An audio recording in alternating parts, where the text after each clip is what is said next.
Good evening, everybody. Thank you all for tuning in tonight as we talk to you, not at you. My name is Diana Martin. I will be the one that will kind of generate how this course is going to go tonight. Before I get started on what we're going to actually talk about, I just want to go ahead and allow each of my teammates to kind of introduce themselves and we'll move from there. So, starting with you, Carlos, go ahead and introduce yourself. Hello, everyone. My name is Carlos. Glad to meet you guys. Let's have a good conversation. Remember, let's talk to each other, not at each other. Already, hey, you know who it is, Big Frank, baby, GQ dog. Rue, let's get it cracking. All right. Okay. Thank you both for introducing yourselves. Tonight, we're going to talk about why men remain silent when they're unhappy versus communicating essentially why they are unhappy.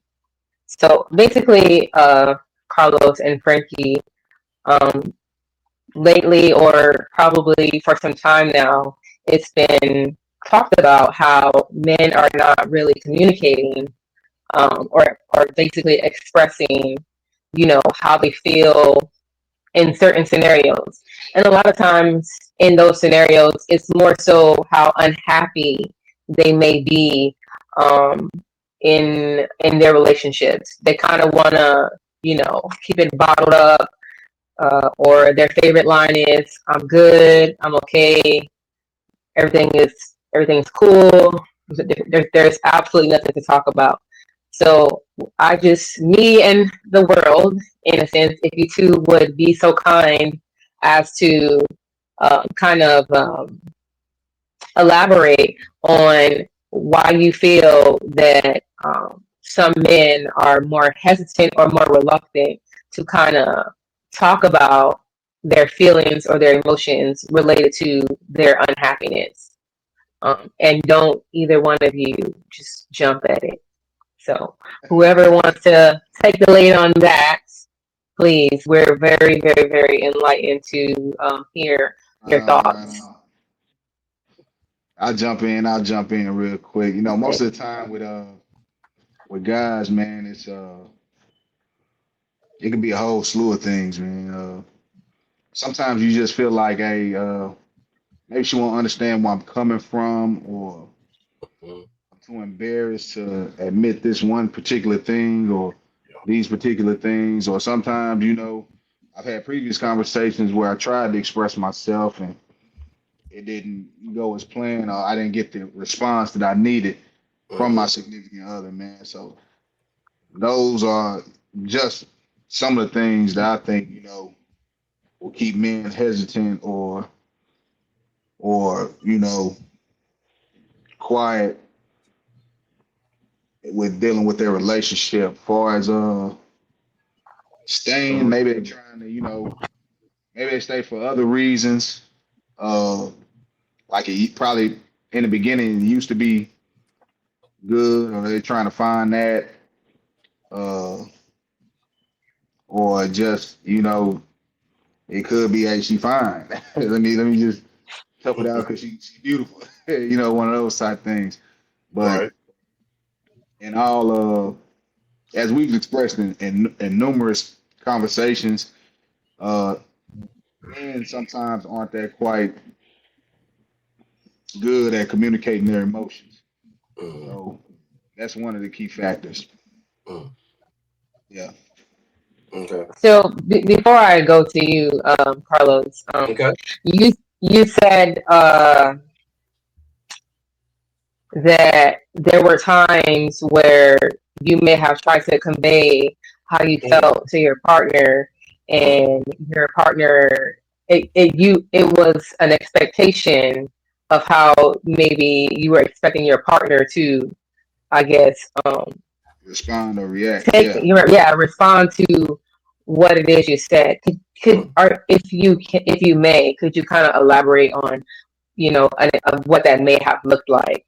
What was it, or what was it that made you just say, okay, because I've tried to convey these things to you, I'm Okay. just gonna like all stop and not, talk about it with you. Mm. It Yeah. could be one of those things like you really seeking emotional support, or like a situation could have happened, or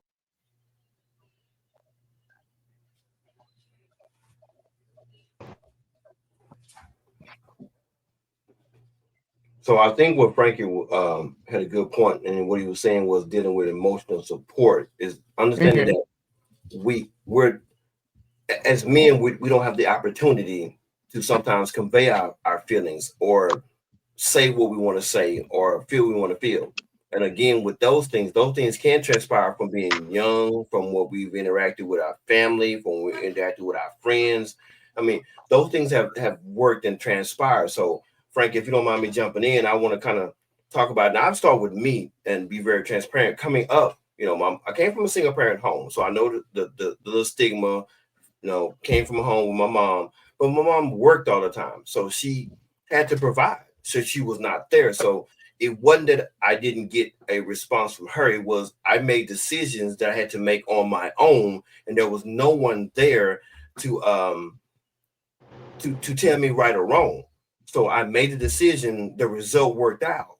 So what happens is I began to pattern that on that point. So as life began to just build on me. So again, I was probably 9 or 10. So you think about it, 9, 10, 11, 12. The process kept repeating itself. My mom didn't have a problem because, there was no result. So I began a habit, didn't make it right, but I began a habit that worked for me. It didn't have any bad results until I found that one. And then that one said, hey, that don't sound right. So now we stop back and I'm like, what you mean it don't sound right? So now I'm faced with a circumstance at an age where I'm like, okay, now I'm starting to understand that this is not my siblings I'm working with. This is someone that I'm wanting to have life with. So that looks different for a man. We don't see a structure sometimes of a holding and cradling a baby. We see support, protection, um, providence, a lot of things that is given to us from society, some things that we saw in our minds, some things that we saw on TV. Because you got to think about it. Growing up, we had the Huxtables, we had Family Matters, we had different shows that kind of gave a structure of what life looks like. Like, oh, I want to be like that. So we began to pattern those things. And if there was no one there to tell them that, you know what, that's TV, that's the good part. You don't have the bad part. Then we structure our life on those things, and then all of a sudden, at whatever age we're at, the brakes are put on. That's not right. And I'm like, and you're trying to say, okay, what? Now you're trying to fumble through that. So it's not an easy place. And for me, it wasn't an easy place because then I had to go back and think about, okay, at 12, now I'm 30 something. At 12, this didn't look right. So at 30 some, I must go back to 12 years old and live that. I think sometimes we're not given a little bit of credit of understanding that in order to understand something, you must go back and almost relive that. Just think about it. You got to go back to 12. I had to go back to 12 years old and think about the decision that was made without information and try to process that. So, you know, it was hard. It was hard because now I'm like, okay, that wasn't right. So that meant now I got to look at 12, 13, 14, 15 and realize that some of those decisions I made, they were just bad decisions. And this could have been that could have been this. And then I hear, well, you need to grow up. I had to go back to 12 years old and begin to look at my life up to that point. So that's not an easy process. And I'm not asking for a pass, but I am asking for understanding because again, if I'm asked to look at myself, I mean that does take time. I'm not saying take 10 or 15 years, but yeah, I mean it takes a moment. It takes a moment. What do you think about that, Frank?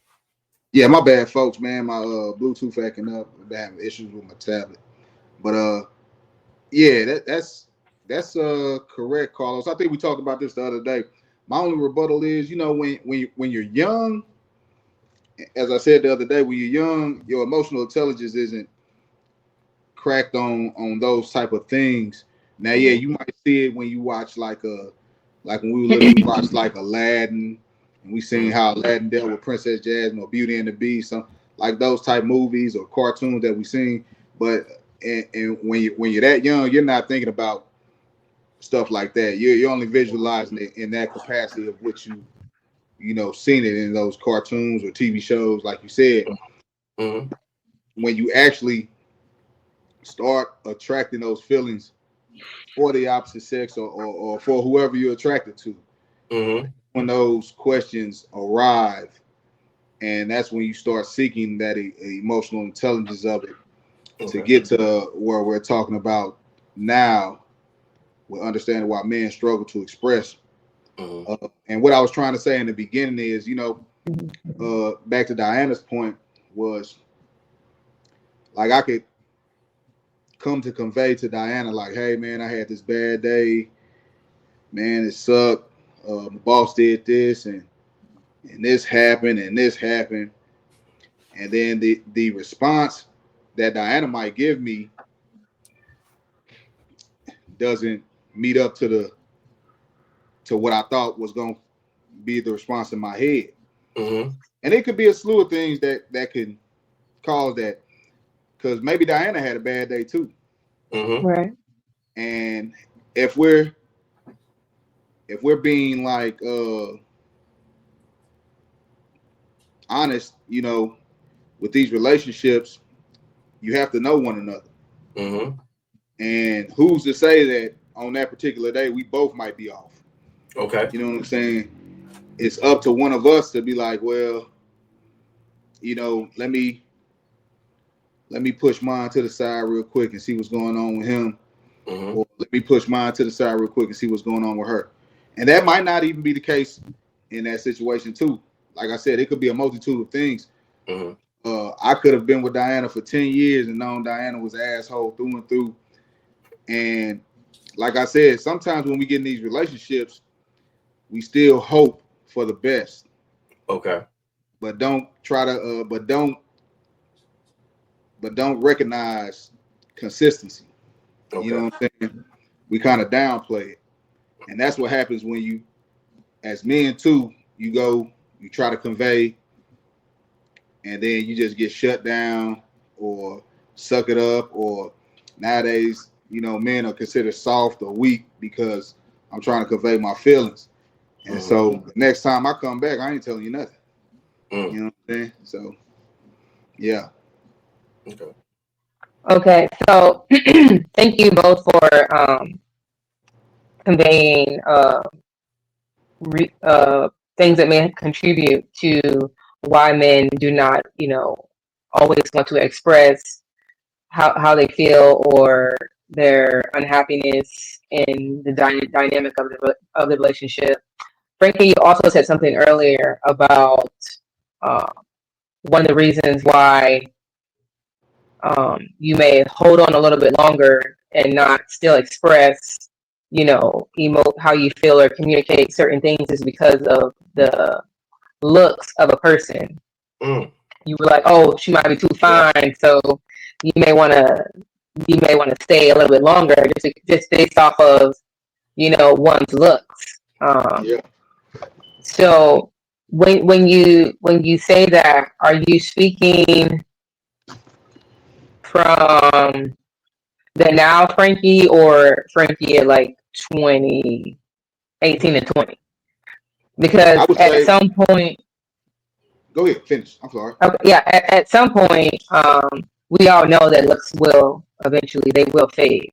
The beauty that you see in the person, at that time, will only last for so long. There's only so many things you can do to continue to keep that part of a person up, So, and again, because Carlos also said too, like, sometimes we have to go back to, whatever age that it may have halted us, in how we communicate going forward. So because you said you said based off of looks in that moment in that time, that might have been one of your other reasons. What age do you feel like that might have been your mentality? Yeah, or is that most definitely. still your mentality? Yeah, not most definitely. I'm gonna say it like this, since we're unfiltered. You know, guys, with guys, man, beauty is beauty. Fine is fine. Yeah. You Mm-hmm. know, we always gonna look like that. It's gonna be like one of them side glances. Like, goddamn, you know. But I would definitely say, like you said, it's more of probably like the younger, the younger Frankie, 18 and under, or 18 to 20 Mm-hmm. something. You know what I'm Yes. saying? And plus, what I can see with my own eyes from other individuals too. Same thing. It's not just men; it's women too. It's Mm-hmm. I would and let's not just focus on the looks. It's Right. more of people stay together just for that lifestyle, or Yeah. just Mm-hmm. the appearance of Yeah. how they look, not knowing that nobody can come on the inside and see what's really going on in the inside, except for the select few that's uh, probably family, close friends. Mm-hmm. Uh, you know, so it's the how do they say, keeping up with the Joneses Mm. Yeah. type deal. You know what I'm saying? And yeah, it looks nice. It's especially nowadays with these avenues that we have: Facebook, X, uh, TikTok, all that, man. Oh yeah, it looks good on social media, but behind the scenes, man, it's a mess. Yeah. Mm-hmm. Okay. So our I'm stuttering, Jesus. We're You talking good? about men being unhappy, right? And why Yeah. they do not express, you know, the unhappiness in their relationships. So we also kind of alluded to it, but I kind of want to bring it back to that Okay. about a time where you may have tried to convey um, to your partner how you were feeling Mm. and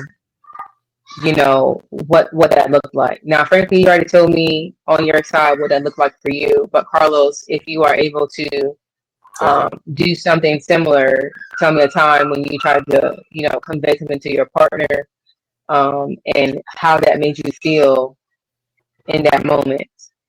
Okay. One of the things that really made sense was and this was recently. I had a conversation. Not well. Let me back it up. Um, there were a lot of things going on at work and at life, and again, this is not gender. Everybody's going through something. Everyone is processing something. Everyone is looking at how they feel and how it relates to their life. So at this moment, I was feeling some type of way because my job was I would have an issue at the job, feeling unappreciated at the job, wasn't Yeah. recognized as for some of the hard work I do. And I was feeling like, you know what, I'm not appreciated. So I felt like, let me call the one that I am appreciated by, that I should be appreciated by, that I feel. So I called my wife. When I called my wife, I'm in my emotion. Now, so just to set the stage, this is not the pre-Carlos, pre-adolescent Carlos who didn't understand. I By this time I understood that my communication wasn't the greatest. I understood that I didn't have it all together. So we're working on this. So I'm understanding, I'm trying. So I called her and she answered the phone. And then she works at a school. So she works with kids. Now I'm talking about probably oldest, probably maybe 8 or 9 years old. So they're Yeah. kids. So when I call her, at this point in time, I'm hearing a lot going on in the background. So I said, hey, baby, because I was having now, let me first make this. For a man to call and talk about his feelings at that moment, I mean, I'm just gonna be honest. It had to be something. So, because if I can make it, I'll wait to the end of the day. But this was enough to make me, you know what? I need to hear something from somebody who cares now. So I want to set the stage. So I called her and she answered the phone. When she answered the phone, I heard all this going on in the background, and she's trying to navigate the stuff. She's doing her job, and she's at work too, And I wasn't thinking that, so I said, "Hey, baby, I'm having a really hard day. You folks ain't getting it." And she's like, "Huh?" She says, "Okay." She said, "Well, what's going on?" Now, when she said, "What's going on?" by that time, after processing what was going on in her background, her response didn't exactly match the tone that I was thinking that I needed. I immediately changed the scenario. I just said, you know what? You got a lot going on. Let me call you back. And she was like, well, now what's going on? What's happening? I said, well, I was having a hard time, but you got this going on. You're dealing with them kids and you're dealing with all this stuff. You know what? We'll just talk later. Now, at that point in time, again, this was the after effect. So let me just keep painting it. So I just said, you know what, baby, it's okay. I'll just talk to you later. I felt like you don't have the time for me now. I didn't say that to her, but that's how I was feeling. You don't have the time for me now. We'll just talk about this later. And I get off the phone. So then I called James, who's a life coach, and James is not with us. No, our prayers were with him. He had a family emergency. So no, he's one of our other parts with us. James is the man. So y'all keep him in prayers. But I called James, and James was a life coach. James was talking to me. James like, Carlos, he said, man, you did that wrong. I'm like, what you mean I did that wrong? Man, I was feeling some type of way. And you hear everything I told you? I said, I heard everything I told you. You didn't give her a chance to even talk. He said, you didn't have empathy for her on her part. Yeah. And I was like, no, I'm like, empathy. I'm the one that was hurting. I'm the one that was hurting. So at that point in time, it made me realize. At that point in time, even back when I was young, my mom wasn't around, so we can't say that my mom didn't answer me and I didn't get recognition from. Well, she wasn't there. I was used to having the process of me acknowledging what I'm dealing with and it working. So the moment I decided to bring someone who I consider care into my world, then I expected you to respond to me in the way that my world looks. It didn't work. It didn't work. And matter of fact, it was an epic fail. I validated myself. I didn't give her the opportunity or the chance to even be recognized to say that, you know what, baby, I'm trying to hear you. I'm trying to hear you, but because of what I was feeling, and it's hard for men. I'm just being honest, it's hard for men because we try to when we express our feelings, that's a very, very delicate place. And I'm gonna say it for the men. When I say delicate, it's a delicate place to where it's saying I am actually showing you the non-Superman me, with the chance of not looking like what I need to be. Because we know there's things out there that say what a man should look like. Let's just be honest. Let's not try to sugarcoat it. A man is expected to be Superman in some cases. So here I am trying to be Superman, saying for a small second, you know what, man, I'm about to be Clark Kent for just a small second. And then when I go to be Clark Kent, the person I'm trying to be that's most important to isn't available for me. So I immediately go back to Superman. You know what? I got to be this because I was trying to protect myself. And I didn't take her feelings into consideration. And that's a hard thing to do, just to admit. Now, I understand that in counseling, men, talking to people, not people that agree with you, but talk to someone that's willing to tell you, man, you did that wrong. It was pretty hard. It was pretty hard. After talking with James, and James said, man, you need to repair that. I said, you know what, you're right. I got off the phone with him immediately, and I had to call back. When I called back, it was about 15 minutes later, man. Diana, it was pretty hard for me to say, you know what, I'm sorry. I was wrong. Yeah.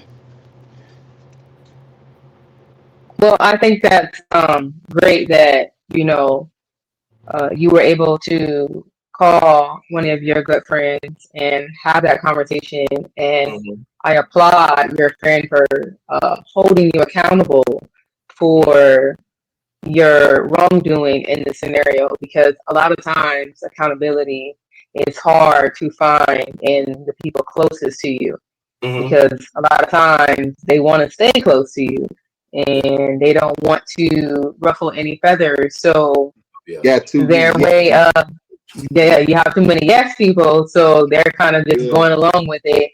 You think that you the bomb.com, your communication is A1 and you're right, perfect, and all these things, and you finally have that person that's telling you like, hey, this isn't it. Yeah. So what, after listening to both of you talk about the moment or a time where you were being vulnerable and trying to convey and or communicate to your partner Yeah. about a moment in time where you needed them to hear you out. I I noted that you both made assumptions Mm-hmm. on how you view, the scenario, how you believe the scenario is going to go down, and it's so Mm-hmm. crazy because I think on either end, um, that's something that we all do. You have this narrative in your head to where you're like, all right, I'm gonna call my partner, I'm going to communicate, and then they're gonna just come in, give me this great Okay. big hug, and the fireworks are gonna go off, and we're gonna go to town, you Yeah. know. Yeah. Okay. Okay. And a lot of times that's really not how it's gonna go down because again, like you all said, you know, you are portraying yourselves most of the times as Superman. You Yeah. get what I'm saying? So the odds of the actual, other person actually showing up in your dynamic may be slim to none because most of the times you're strong, suited, and booted. You're like, I'm good, I got this, everything's gonna be great. Don't worry, baby. At all times, you're as Yeah. solid as a rock. So Yeah. the day that you crack and you're ready to communicate, you know what I'm saying, to your partner about what's bothering you, Uh-huh. your partner is kind of like taken aback because they're like, wait, I thought you were Superman. You know what I'm saying? Like, Ooh. there's probably been a bunch of times where I've asked you, hey babe, how you doing today? Just want to make sure, your day was good. And the first thing you say is, I'm good. Your day Okay. was great. You know what I'm Okay. saying? And a lot of times that is probably the normal words that men are conveying to their partners. Day was great, everything was cool, no issues. So after a while, your partner's like, all right, well, I guess I'm not gonna ask you any more Yeah. questions if that's not gonna keep being your narrative. I Yeah. guess we're good. And then that Okay. one day that you have like that And that you're day ready to talk. Yeah. and you're ready to communicate, your Mm-hmm. partner's like, excuse me.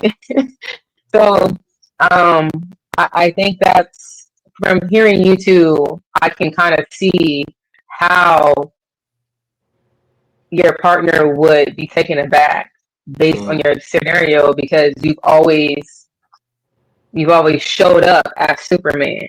Mm-hmm. You've not necessarily really showed up Yeah. at in As human as powerful. and Yeah. it's yeah, Mm-hmm. and it's so crazy to say this in human form because for some reason a lot of men think they have to be machines. That you're not supposed to feel, not supposed to have any emotions. You're not supposed to Yeah. crack. You're not supposed to cry. You're not supposed to communicate when you had a bad day. Every day is supposed to be, I'm good. Everything is great. But But let me jump in, Diana. it's That it's interesting you said that, and you're right. The assumption was right, but here's something that I thought about as well because the machine part was not generated by me. The machine part was right, generated from the things that were around me at the time. right. When you come into a relationship, sometimes you see what's needed, you see what's there, and let's be honest. If you are with a partner, you are looking for Mm-hmm. their partner to fill in those gaps. So Mm-hmm. what we have to understand is that if I come and start filling those gaps, and then I get recognition for it, and Right. you don't say anything about that's not all, then again, I think a key point to what we talked about when we in the rehearsal, which made sense, and you made a very good point, is that Mm-hmm. that communication piece must start from the beginning on communicating on Yes. all levels. Yes. If it's not Yes. there, Yes. work Yeah. at it. Because don't be honest, my wife, this is how she got me. I mean, so again, I'm trying to be Superman. We wanted to go to the store. You Go ahead. you brought That's up okay. you brought up an interesting point though earlier, Los. Mm-hmm. This is the thing with both guys and girls, men and Mm-hmm. ladies. Okay, this is our kingdom. Our house is our kingdom. Mm-hmm. This is the type of deal, man. You said Superman, right? Mm-hmm. Mm-hmm. Well, when Superman got done, he came back. He had to go home as Clark Kent. Same thing with you ladies. You know, you put a strong independent front, this, that, and the other. This is where this topic, breaking the silence, understanding why men struggle to express their unhappiness. This is where the unhappiness comes in, right? When we get home, come on, Frank. We need to break down. We need to be vulnerable. This is yes. our what is your kingdom. It's supposed to be your fortress of solitude. This is our fortress of solitude. My wife is, and we talked about this yesterday, Diana, when you talked about the coddling. No, sometimes we need yes. When No, I agree. As men, and you brought up an interesting point too, Diana. I'm good. And sometimes, I mean, that's it is what it is. I'm good. Nothing happened. You know what I'm saying? But also, man, you have to realize too. The more you keep saying that, like Diana alluded to, the more you don't realize that. And if y'all both having a conversation, when she asks you how you doing, my day was good. And then you ask her how was yours, and then she go into detail. Some should click after a while. Like, well, let me get more detail. right. but you know, this is another thing too, because my father taught me this. Hey, if it's really on your mind, then say it. If ain't nothing on your mind, you're good. And that's how men operate in my perspective. So when you ask that question, like, hey, how was your day? It was good. Or then if I say that 58 times, and then on that 59th time, I finally come like, man, it was shit's going on today, man. Didn't get my paperwork done. Women, that should also raise awareness too. Oh shit, he finally got something to say. That's a good point. Don't brush it off.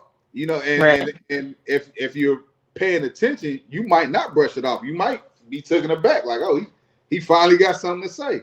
You know, this is our fortress of solitude as a couple. Okay. And with kids, it's only gonna be the bedrooms because you still got to put on that front for your kids. But the bedroom is where we hash everything out. And hey, if I need to cry on you, cool. You need to cry on me, cool. That way we can get back up, face the day. We both, console each other, and we both can get back to the day. Now, the unhappiness. Let's get to that unhappiness. Yeah, let's get to it. Both of us continue to have those bad days. Yeah. Both of us are trying to fight to see who speaks first. As a man, this is where it's one of those things that's is good and bad. Ladies first. Ladies first. And man, and I could have had the most piss poorest day. And I think we've talked about this before, me, you, and James. Like my girl has a desk job. I worked at the post office, man. So I'm out there walking. Sometimes I might fall. It might be mad cold. Dogs barking at. Like everything I did was physical. And she's had a desk job or something similar to the effect on down. And I think I remember asking y'all this same question.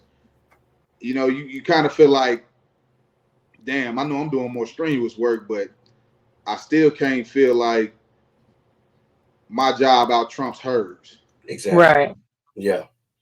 Because even though I want to, like man, shit, my damn feet hurt. Yeah. Knees, I gotta carry these big packages. I gotta do this. Yeah. And meanwhile, you just get I'm getting mental and physical. You just get mental, but we can't be like that. But we also can't, at certain times, as men, push our stuff to the back burner. Sometimes, women, we have to go first. Let us go first. Sometimes, let us express this. And this is where the unhappiness comes in, because if both of y'all vying for who can throw their stuff out first and get the reaction that they want to get, then you steady gonna bump heads. And when you bump heads, it gets even worse. And that makes the unhappiness come in. And that is when men shut down because, hey, I'm just gonna let you have it. Okay. You have it. I'm gonna let you have it every time. I'm gonna let you have it. I'm gonna let you have it. Meanwhile, we just suffer in silence Mm. till we able to leave or we do something way more detrimental. You know. Okay, so if I am hearing you correctly, I love how you broke that down based off of, it's possible a lot of times that both could be having bad days with an S, right? But you also stated in there that sometimes women need to just let you guys go first. Why don't you just go first? Why do we have to let you really do anything? If Yeah. you want to communicate about whatever, and I'm not saying that's what you mean in a sense, right? But if you want to communicate about how you're feeling after your 59th time of saying I'm good, then just say it. You know what I'm Yeah. saying? Like I think that if the opportunity have presented itself, even though we both have had, bad days, you know what I'm saying? And this is your 59th time saying I'm good. But the 60th time you're ready to, you know what I'm saying, open up. A lot of times I think it's a good thing for you to just say whatever it is you need to say. Yeah. Because especially if your partner is not used to, Mm-hmm. you know what I'm saying, you being vulnerable, some women would welcome that with open arms and would be, you know what I'm saying, like, oh my God, like you said, he's finally have something to say. I just want to hear you out, hear what you have to say, and be that bumper for you to kind of lean on and speak on, whatever is bothering you, because we Yeah. want to hold space for you the same way you hold space for us, because it's Mm-hmm. supposed to be a partnership, so there's supposed to be Right. an Right. equalness in there, to where that if you did happen to fall because you had a bad day, I'm here to catch you. Yeah. Mm-hmm. Yeah. Real talk. Mm-hmm. So Yeah. I want No. to add Yeah. another dynamic to that too as well. Because when we talk about unhappiness, it's not always that individual too as well. It's right. also a piece of looking at your mate, and if you're paying attention, you can see that your mate's unhappy, and you can also realize that their unhappiness is due to you and something that you're incompatible with, something that you can't do, something that you don't supply, something that you don't. And a lot of men sometimes recognize, you know, um, let's just think about it for real. We say we unfiltered. Let's talk theology. We don't want to talk Mm-hmm. about that. We don't want to talk about what was taught to us. We don't want to talk about it. Let's go back and think of those that had parents in the home or those that had uncles in the home. What they said: you supposed to do this. You supposed to let a woman go first. Now I'm not saying nothing wrong with that, but you got to understand that there are some people who are linear who hear that and follow that. So Mm-hmm. Mm-hmm. I'm gonna hold what I got no matter what, and then some people will take that what and never give you the opportunity. So after a while, Right. you're unhappy, or you see them and you realize that I can't fulfill what they need. So then, in the turn, you're unhappy. So that's why Granny slept in one bed and Papa slept in another bed. But when we Mm-hmm. saw them, they were always together. That wasn't what the picture was, you know. Right. As I begin to look at it and I look at my own life, I look back and realize that what, because I didn't know some things, it was easier not to respond. But sometimes I did look and realize that what, I know I can't fill that void. So Yeah. I okayed her behavior. Didn't make it right. But what I did was, because I knew I couldn't do that, okay that. So that made me unhappy because I'm like, I can't fulfill that. So then when an action happened over here, I got mad because I'm like, look, because I knew I couldn't give that, I was giving you that grace. Say I didn't know that. So again, it falls back to communication. Again, it's men Mm-hmm. talking to each other, not at each other. Let's talk Right. about it. If she would have said one time, let this don't make me feel right. Why? Then I would have had room to try to express that. But again, we can label men and say y'all try to be Superman, but let's paint the picture and realize that some of y'all women were wanting Superman only at a certain point. So when we played that role at a certain point, you were good. Now let's not think about the women that try to be Supergirl. So you got to realize that when we're talking about this, the whole subject of the goal is to really say, hey, look, let's meet somewhere in the middle. Let me talk to you. Let you talk to me. And let me tell you why I'm unhappy. And again, happiness is not something it don't happen overnight. It's a process. It's not just you wake up one day, I'm gonna marry you because I'm unhappy. I'm gonna be with you. No, you're looking to have a better life, a better something. But through that process, you realize that, you know what, I may have got unhappy. Now, this does not mean that you will not be in a relationship where you have some ups and downs and you will be unhappy. A relationship is not an end goal. It is a continuous process. So I don't know where that came from. I mean, I heard what they say the dream is a white picket fence. It's a marathon, not a sprint, man. It's a marathon, not a sprint. Exactly. I never heard the race being won. Most of the time I hear people dying. So if you start understanding that it's a race that you work, it's amazing how we can take sports and other stuff and build to that and say, okay, I achieved it, but we don't want to build to our relationships. And that's male and female. You can't take it away. I know some women who don't put the effort in, but then want 100%. I know some men who I did this and they want to be reimbursed.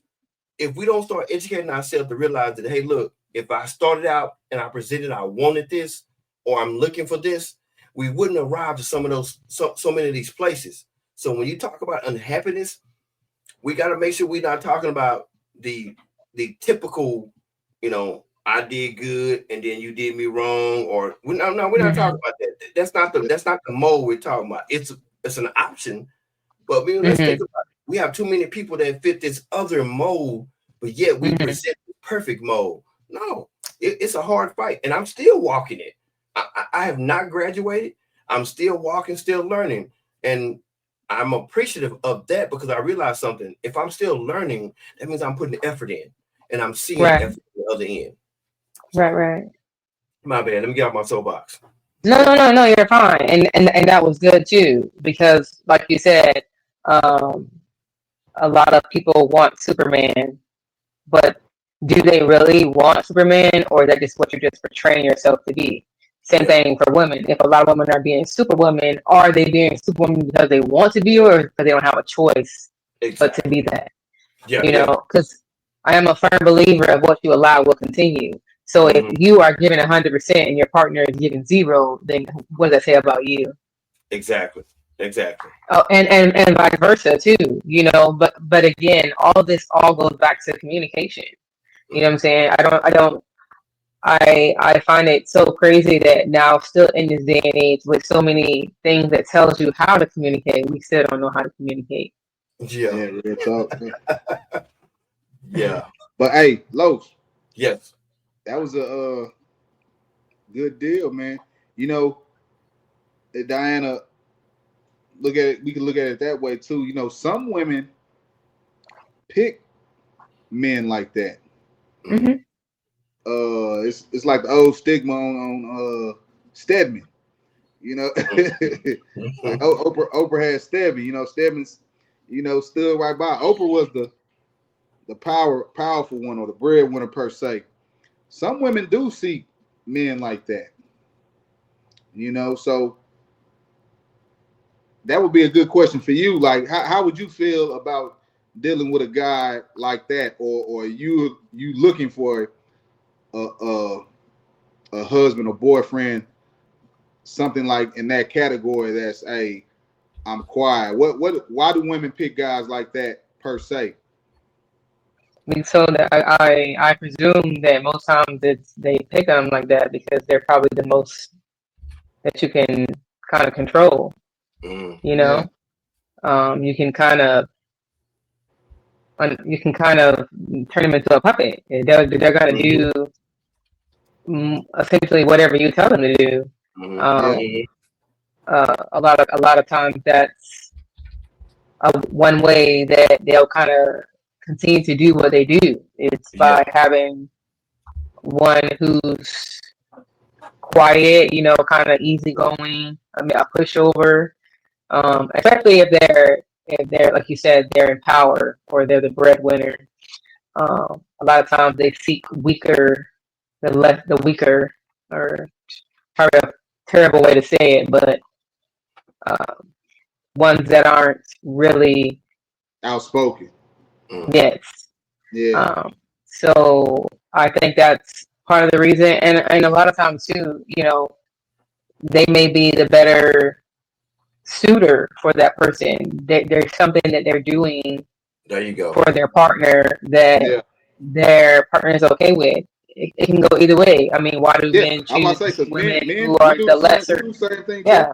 Yeah. So it could go either way for either Yeah. side. It just depends on the Yeah. person and what is being portrayed to them. Yeah. Because it's not like people can't mask who they really are. I mean, most Ooh. times people show up as their representatives and not who Yeah. they actually are because they want to get you. You know what I'm saying? So then when they have you, they're like, aha, I got you. But, so it just depends on the person and, picking. And we've all picked wrong at some point in our life because, Yeah. in that when we were picking or when we were choosing said person, I mean, in that moment, in that time, they probably had something, Yeah. that we wanted or that we needed, so Man, it's I don't see just, Stedman one for anything. So I mean, I'm not exactly faulting the dude, but let's just think about this though. what? We don't know Stedman's story though. We don't. So let's think about this. So I'm gonna go there. Let's think about this. We don't know what he's been through and what he attained and what he's come from. Yeah. Yeah. And she chose him. Right. Why was he wrong? Who said he was wrong for choosing that? Who No, said that? but Go ahead. he wasn't wrong. He was a smart one. I mean, he had women with money. He probably spoiled them, gave him whatever he wanted. You know what I'm saying? Like, he probably was living life. We don't know.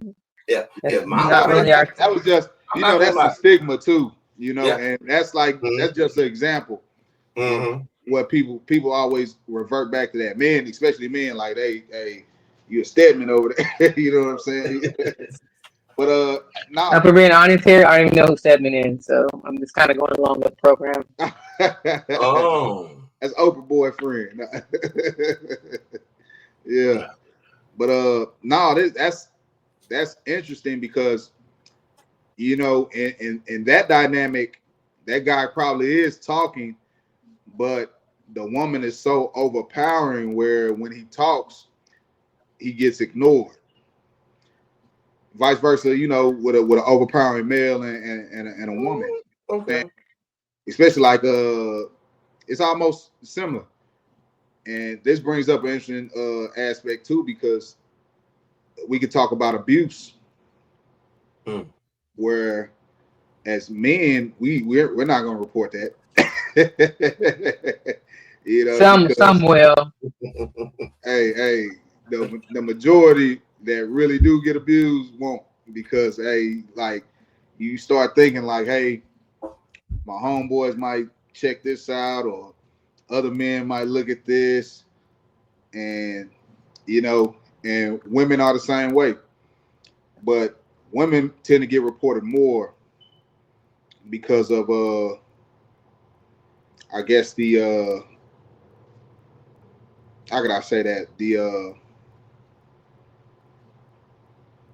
Part of the like background. the female group is more empowering for an abused woman to come forward, whereas a male group, will look at you kind of crazy.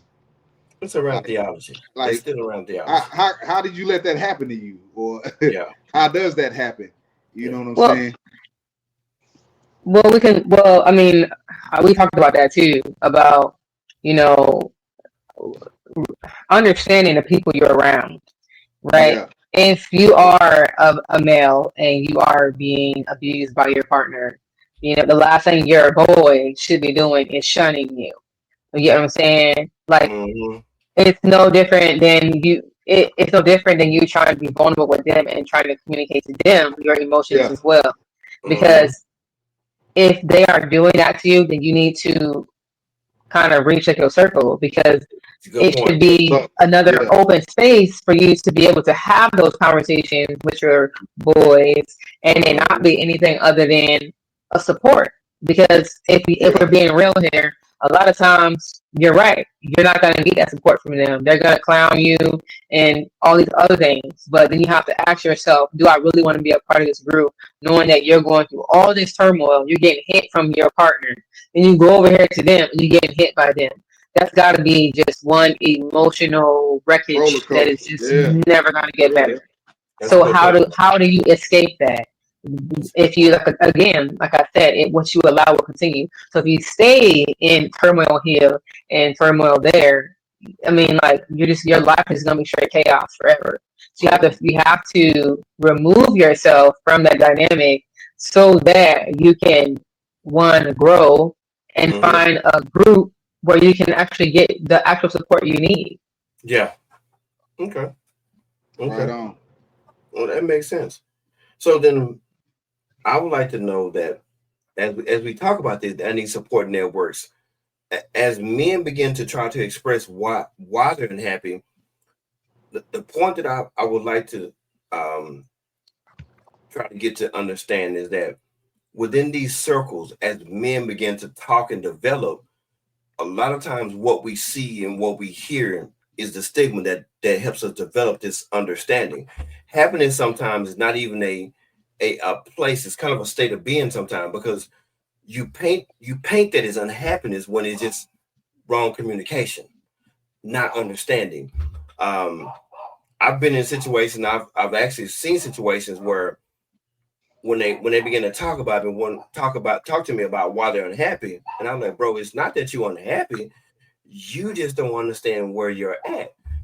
Like for instance, one gentleman, I won't say his name, was his job kept holding him late, and the young lady loved to have dinner by 9:30 or 10 o'clock, but his job always held him late, but he paid good money. He was in his mind saying, look, I'm making this money to bring money to do stuff at home, which is what he did, but he never understood that she liked to have dinner at 9:30. So after a while, they were unhappy. So when he began to talk to me, I said, man, you ever think about this? She said she keeps saying she likes to have dinner at 9:30. Yeah, but I'm working. I said, why don't you stop working and just be home? See how they work. Use that vacation time, man. He just started telling them. He just said he did that twice. He said, Lowe's, I did that twice. I'm not staying at work anymore. And then what it was it was not that he was unhappy because the work, again, James talked about this before. You must understand the word, but he wasn't unhappy. What it was, there was just a lack of communication and understanding that portrays some form of unhappiness when it wasn't communicated right. If you follow where I'm trying to go, sometimes we gotta watch how we label words and use words, because sometimes your unhappiness is not unhappiness. It's just that you have not processed where you at. Yeah. Hope that right. makes sense. So yeah, so it does make sense, but even if you're not unhappy, you know what I'm saying? Just expressing in general, there's a lot of things that some men do love to will just push under the rug, because one, they don't want any problems. They just want everything to be roses and sunshines, everything to be A-okay, not realizing that the more things you snuff under the rug, the more stuff is going to fall on you, because you're not okay with what's happening. But instead of speaking up about what's happening, you're just like, oh, it's good, I'm good, everything's cool. You're just burying yourself in all this stuff. And then one day, unfortunately, you're gonna just crack. You know what I'm saying? So why do you want to push all these things under the rug, be a machine, be Superman, and not communicate or convey what's really going on inside your head? Like, what is it that you fear that you don't feel you can't talk to your partner about? Because then what does that say about the partner you're choosing? Why aren't you communicating to your partner that they're doing something wrong to you? If somebody's hurting you, the best thing for you to do is to communicate that they're hurting you, so that they don't keep hurting you. But if you're not communicating it, I'm gonna keep hurting you, because at this point I don't think I'm hurting you, and you're not telling me that I'm hurting you. So how am I supposed to know that I'm doing wrong to you, not intentionally, because we've been on this path for how long we've been on it, but yet you don't say anything about it. Why aren't you communicating? Why aren't you expressing? It don't even have to be just unhappiness, because essentially that's what it's going to all fall to. You know what I'm saying? It's going to come to that because you've allowed all of these things that you know you're not okay with happen. So where in there are you going to actually communicate what the issue is? Yeah, we talked about this Tuesday. Remember? And my key point was, change doesn't happen overnight. It takes time, especially we can call this a generational curse for men, being stoic and being this, being Superman, hey, don't cry like this or don't feel like this, hey, in the house, this type of stuff. It takes time for us to change. And the thing is, we have to start realizing that sometimes you got to spoon feed us. Our mate might have to spoon feed us. Yeah. Because we are like that. I know for me, I am too. I'm like, man, I don't feel like dealing with this right now. type shit. Like, hey, we can talk about this tomorrow. That's the type of guy I am. And I can sit here and admit that. But I still do know I need to communicate. This is what I learned from my father. Like I said, I still know I need to communicate. Some stuff, I don't feel like communicating with it.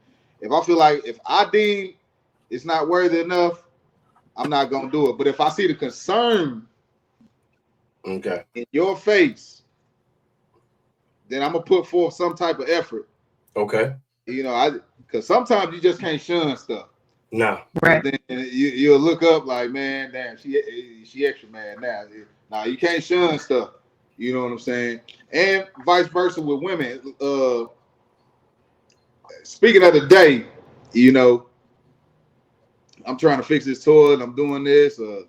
Kids had to go here, and now that I got the toilet installed, I got everything going. I hooked the line up. It's a leak. So now I'm extra pissed. So now I call my girl. I'm like, hey man, I gotta call a plumber now. This that I explained it to her.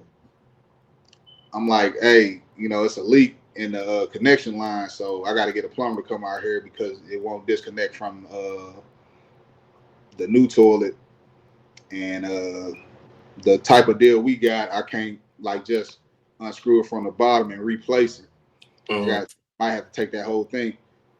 Well, I'm looking at. You ain't got to look at it when you get home. I just told you what it was. Now this makes me like, if I tell you what it is. What you gotta look at? So that, but it wasn't even that. It was just the fact of, hey, I just spent all this money on this damn toilet. Now this happened. Now I gotta spend more money getting this plumber. I'm telling you what's going on. I don't want to double. It's like a slew of things just falling, just annoying me right now. My kid just got home. One of them had to go to back to school for like a play thing, but I'm still over here messing with this damn toilet. Then the other kid was still at school because they thought we was coming. He thought I was coming to there, so she ended up having to pick her, and it was like a whole bunch of things. And everybody just one thing after another, and I'm just snapping on everybody, Then so I gotta go calm myself down, you know what I'm saying, and then get back, So sometimes it could be that.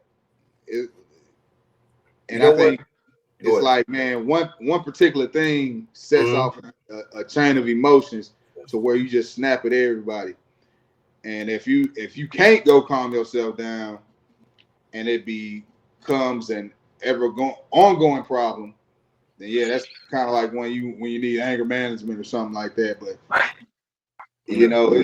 sometimes it's one of those deals too. Yeah. We want to talk about. I want to add to this piece expectation. For me, expectation was a lot of my unhappiness because there was an expectation before I got there of what I'm supposed to be and supposed to do. I mean, men, y'all don't want to say it, but I'll say it for you.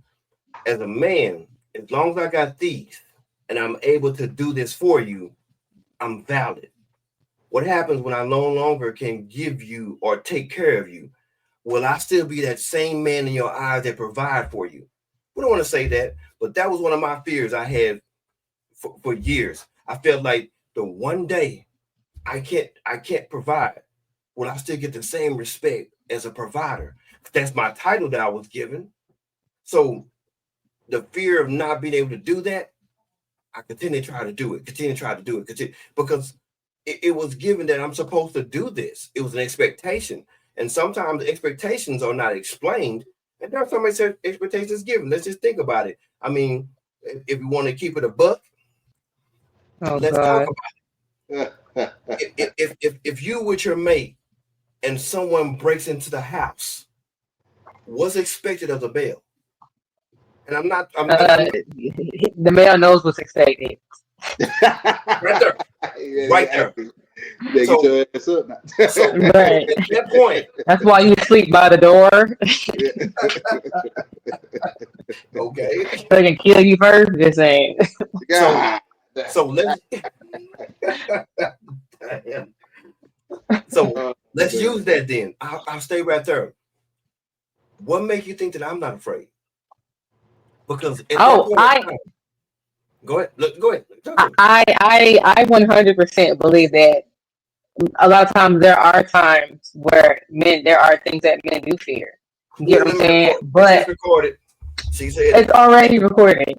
Thank you, Dana. But I understand that. I am aware, you know what I'm saying, that there are opportunities, there are moments in time where men do have certain fears.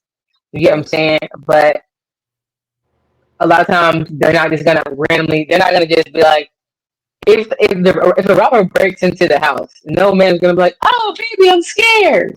You get what I'm saying? Like they're not gonna do that because in that moment, that time, they know they gotta do what they gotta do. You get what I'm saying? But maybe after they've taken care of the robber, maybe they may convey that, like, their partner might be like, "Babe, I was so scared," and he's like, "Man, I was scared too." There's absolutely nothing wrong with that because at the end of the day, there's nothing wrong with fearing the Yeah. inevitable. There's just certain things that we're just not gonna be able to, you know what I'm saying, take care of. But I think that that's just part of being a human, though. We all fear I like something. that. I You like get what I'm that. saying?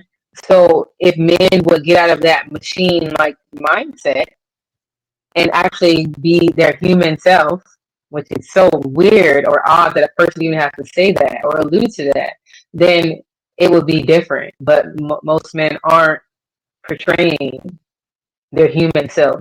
They're operating as if they're a machine, or they're just like big bad. You know, I'm a robot. I'm just gonna do. You know, Mm, that's my job. That's my role. I just do. Like you said, you have these two hands, mm, or I don't know if it's two hands, but mm. um, you're supposed to provide, protect, and all these lovely things. But what if you lost your hands? Mm-hmm. You get what I'm saying? Am I still Then valid? how? Then are you still valid? Yes, because that's why you have a ATM bank card.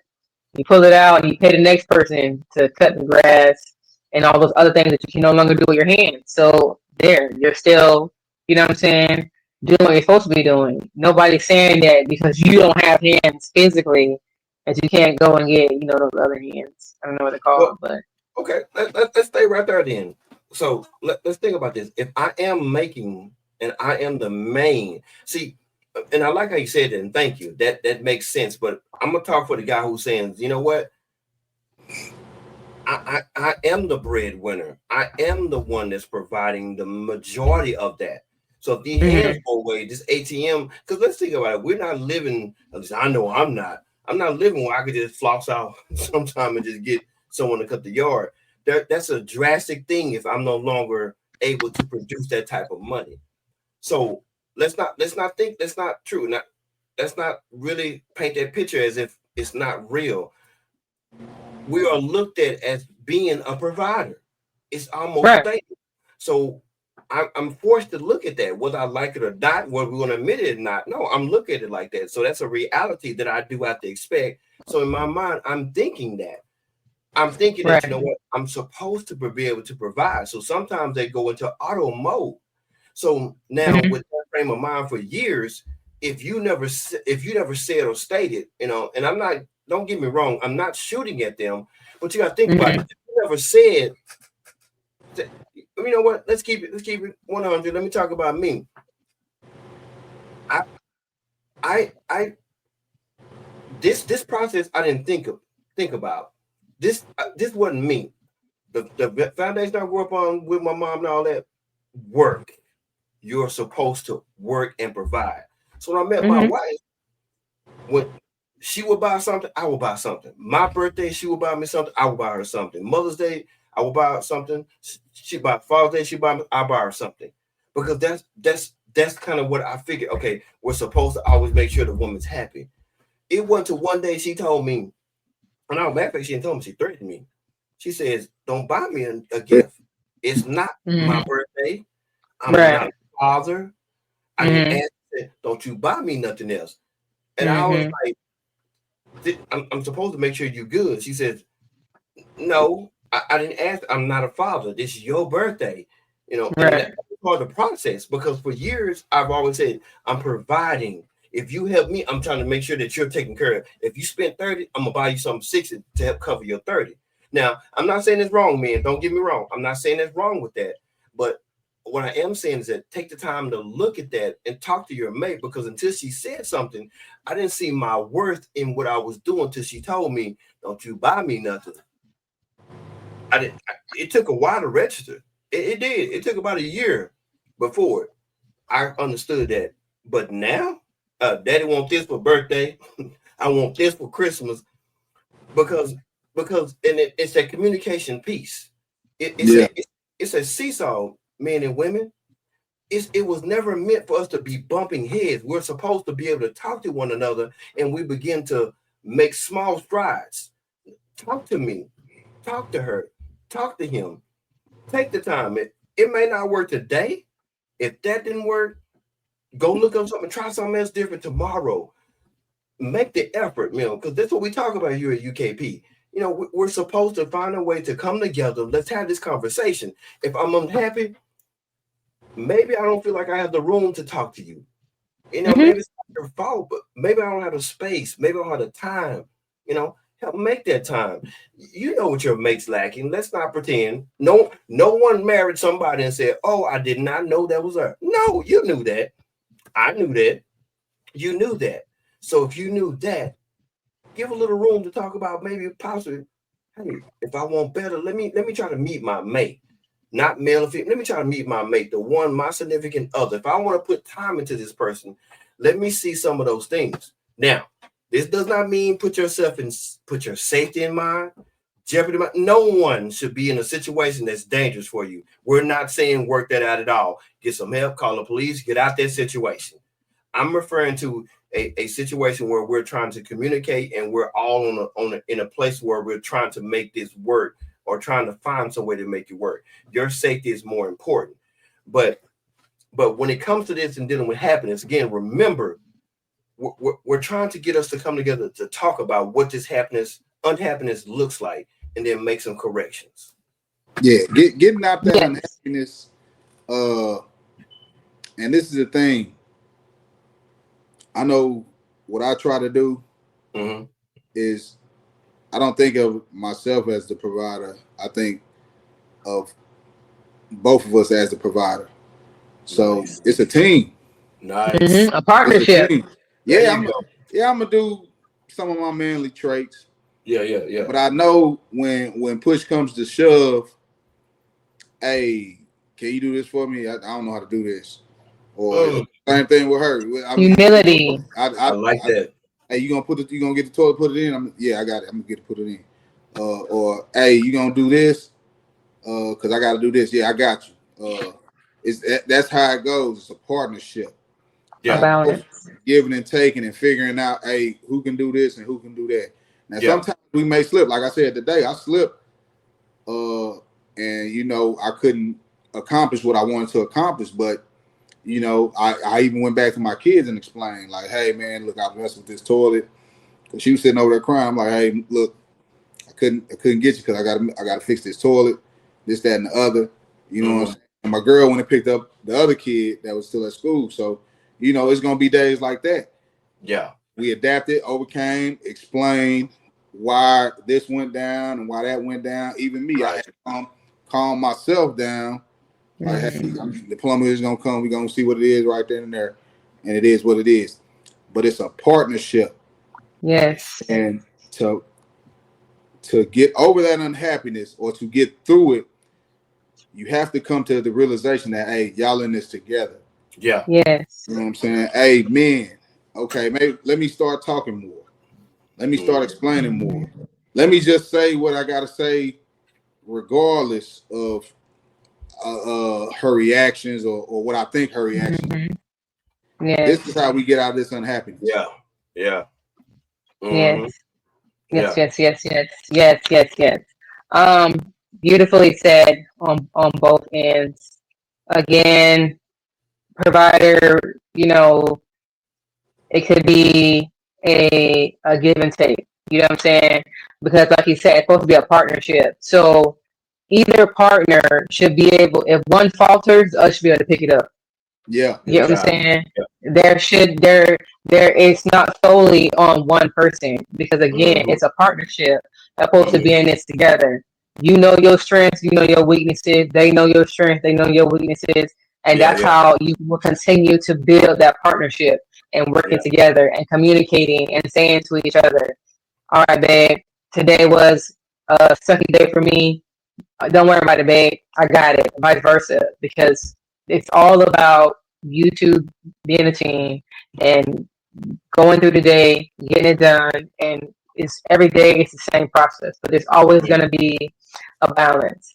And another thing too, man, a lot of times the job is very thankless, right? There are times where your partner does not show you gratitude, where they do not thank you for, some of the things you may have, done throughout the day or whatever. But do understand, know, and hear me. You are heard, you are understood, and you are loved. And we are so grateful for you. We thank you for everything that you do for us each and every day. Even if we didn't tell you last night, best to believe your partner thanks you all the time. It may not be outright every day, but each and every day, you continue to show up, do what you're supposed to do, and we love it. We just want you to communicate, express, be more emotional, yes, bring out those emotions, communicate to us, let us know how you feel, be vulnerable. We love that. There may be some that aren't able to handle that, but there are a lot who actually can, and we welcome it. Okay. So I think we've done so much work tonight. We've talked about being a provider, a partnership, why at some point in time men do not express themselves, how we may have altered what unhappiness actually looks like. I do believe that you two were very open, honest, and I love that. I am grateful that us as a team was able to get on here tonight and knock this out the park. I'm grateful for you two amazing men, and I thank you so much for being here at the Centerfold and communicating what that looks like for the world to see. Thank you all for tuning in to us tonight. We love you. We're grateful that you all have tuned in to talk with us. You know what I'm saying? We will read your comments, any concerns you have, any questions. We will make sure we do our best to answer them when we can. Thank you for tuning in tonight. You guys have a wonderful and amazing night, and we will see you next time. Right. Remember, we're on Spotify. We're on YouTube, Facebook. Look us up, find us out, leave a comment, UKP. Like and subscribe. Thank you guys. Yes, like and subscribe. Yeah, appreciate y'all.